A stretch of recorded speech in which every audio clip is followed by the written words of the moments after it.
प्यारे बच्चों, आज हम कूलॉम के नियम के अदिश रूप की चर्चा करेंगे।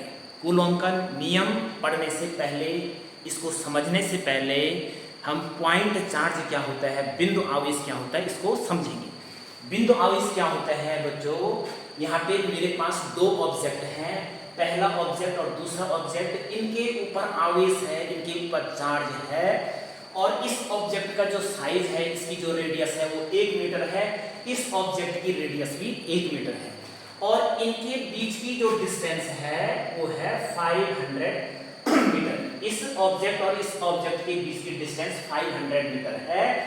यहाँ पे आप देख रहे हैं कि इस ऑब्जेक्ट का जो साइज है या इस ऑब्जेक्ट का जो साइज है या रेडियस है, इन दोनों ऑब्जेक्ट के बीच की डिस्टेंस की तुलना में बहुत कम है।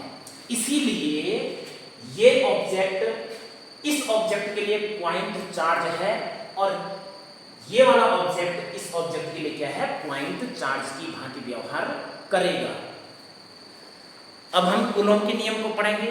कूलॉम का नियम क्या है? कूलॉम के अनुसार कूलॉम ने किन्हीं दो बिंदु आवेशों के मध्य, किन्हीं दो पॉइंट चार्जेस के मध्य लगने वाले वैद्युत बल के लिए, इलेक्ट्रोस्टैटिक फोर्स के लिए एक सूत्र की स्थापना की, एक सूत्र दिया और उस सूत्र की सहायता से हम किन्हीं दो बिंदु आवेशों के मध्य लगने वाले वैद्युत बल को हम ज्ञात करते हैं। कूलॉम के अनुसार कूलॉम के अनुसार किन्हीं दो बिंदु आवेशों के मध्य, सपोज एक पॉइंट चार्ज ये है, दूसरा पॉइंट चार्ज ये है और इनके बीच की डिस्टेंस r है। कूलॉम के अनुसार किन्हीं दो बिंदु आवेशों के मध्य लगने वाला वैद्युत बल F इन बिंदु आवेशों के, इन पॉइंट चार्जेस के गुणनफल के समानुपाती होता है और इनके बीच लगने वाला जो वैद्युत बल है, इन दो बिंदु आवेशों के बीच की दूरी के वर्ग के व्युत्क्रमानुपाती होता है। Equation number 1 this is and equation number 2 this is. और इन दोनों समीकरणों को अगर हम एक साथ लिखेंगे तो हमें प्राप्त होता है F proportional to Q1 Q2 upon R square. जब भी हम प्रोपोर्शनल के चिन्ह को हटाते हैं तो बराबर के साथ एक नियतांक वहां पर आ जाता है। जैसे F इक्वल टू, यहाँ पे प्रोपोर्शनल का चिन्ह हटेगा, बराबर के साथ एक नियतांक आ जाएगा। इस नियतांक को मैं स्मॉल k से रिप्रेजेंट कर रहा हूं, इसे इलेक्ट्रोस्टैटिक कांस्टेंट और कूलॉम्बियन कांस्टेंट कहेंगे। F equal to k Q1 Q2 upon R square. ये सूत्र हो जाएगा किन्हीं दो बिंदु आवेशों के मध्य लगने वाले वैद्युत बल का सूत्र हो जाएगा F equal to K Q1 Q2 upon R square. यहाँ पे K का जो सूत्र है वो हो जाएगा 1 अपॉन 4 पाई एप्सिलॉन नॉट। यदि इस बिंदु आवेश और इस बिंदु आवेश के मध्य या तो वायु हो और या तो निर्वात हो, उस स्थिति में यहाँ पे ये जो कांस्टेंट है इसे हम लेंगे एप्सिलॉन नॉट। इसे एप्सिलॉन नॉट पढ़ते हैं या एप्सिलॉन 0 पढ़ते हैं। एप्सिलॉन का अर्थ हो गया वायु, या एप्सिलॉन नॉट का अर्थ हो गया वायु या निर्वात की वैद्युतशीलता, इलेक्ट्रिकल परमिटिविटी ऑफ एयर और वैक्यूम। यदि इन दो बिंदु आवेशों के मध्य कोई माध्यम उपस्थित हो, इस बिंदु आवेश और इस बिंदु आवेश के मध्य कोई माध्यम, यानी कि जैसे पानी हो या कागज रख दिए या कोई बुरादा रख दिया है या कांच रख दिया है, तो उस स्थिति में K बराबर हो जाएगा 1 अपॉन 4 पाई एप्सिलॉन। एप्सिलॉन 0 क्या है? वायु या निर्वात की वैद्युतशीलता, और एप्सिलॉन क्या है? किसी माध्यम की वैद्युतशीलता। ये वैद्युतशीलता क्या होती है, इसकी चर्चा हम अगली वीडियो में करेंगे। इसे अंग्रेजी में इलेक्ट्रिकल परमिटिविटी कहते हैं। इलेक्ट्रिकल परमिटिविटी क्या होती है, इसकी चर्चा हम अगली वीडियो में करेंगे।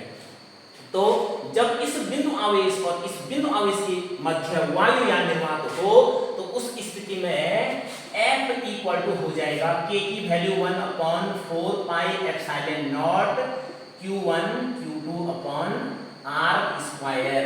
इस सूत्र का प्रयोग करेंगे और जब इन दो बिंदु आवेशों के मध्य कोई माध्यम उपस्थित हो और उनके बीच लगने वाले वैद्युत बल को हमें ज्ञात करना हो तो हम इस सूत्र का प्रयोग करेंगे F equal to 1/4 pi epsilon Q1 Q2 upon R square. इस सूत्र और इस सूत्र में क्या अंतर है? ये सूत्र रिप्रेजेंट करता है, यहां से स्पष्ट होता है एप्सिलॉन नॉट से कि दो बिंदु आवेशों के मध्य या तो वायु है या तो निर्वात है, और यहाँ पे एप्सिलॉन रिप्रेजेंट करता है कि दो बिंदु आवेशों के मध्य कोई माध्यम उपस्थित है। बच्चों यहाँ पे एप्सिलॉन नॉट वायु या निर्वात की वैद्युतशीलता, इसका मान होता है 8.85 इंटू 10⁻⁻12 कूलॉम स्क्वायर प्रति न्यूटन मीटर स्क्वायर।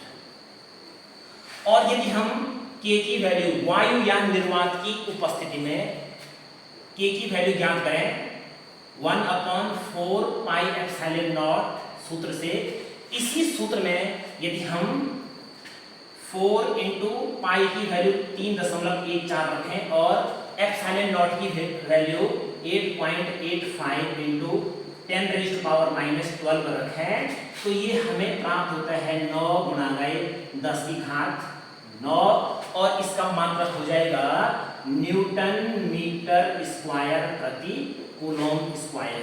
ये K की वैल्यू हो जाएगी वायु या निर्वात की।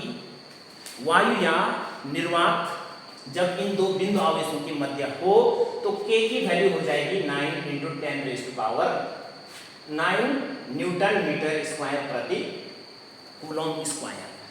कूलॉम के नियम की सहायता से किन्हीं दो बिंदु आवेशों के मध्य लगने वाले वैद्युत बल को ज्ञात किया जाता है। कूलॉम का नियम एक एक्सपेरिमेंटल लॉ है। इस नियम को या इस सूत्र को किसी भी अन्य सूत्र की सहायता से प्राप्त नहीं किया गया है। ये डायरेक्ट आप देख रहे हैं जो एक्सपेरिमेंट में हमको दिखता है, जो एक्सपेरिमेंट में हमें प्राप्त होता है उसे यहाँ पे F proportional to Q1 Q2 यानी कि इन दो बिंदु आवेशों के मध्य लगने वाला वैद्युत बल इस आवेश और इस आवेश के गुणनफल के समानुपाती होता है, यानी कि इसको बढ़ाएंगे तो इनके बीच का फोर्स बढ़ जाएगा, इसको बढ़ाएंगे तो भी इनके बीच का फोर्स बढ़ जाएगा। और जैसे जैसे इनके बीच की डिस्टेंस बढ़ेगी, डिस्टेंस के बढ़ने से इनके बीच का फोर्स क्या हो जाएगा? कम हो जाएगा। और इन दोनों इक्वेशन को जब हम एक साथ लिखते हैं तो ये सूत्र प्राप्त होता है, अर्थात कूलॉम का जो नियम है और कूलॉम का जो सूत्र है F equal to 1/4 pi epsilon not Q1 Q2 upon R square, ये पूर्ण रूप से एक प्रायोगिक नियम है और प्रयोग में जो हुआ है उसी से ये सूत्र प्राप्त हुआ है।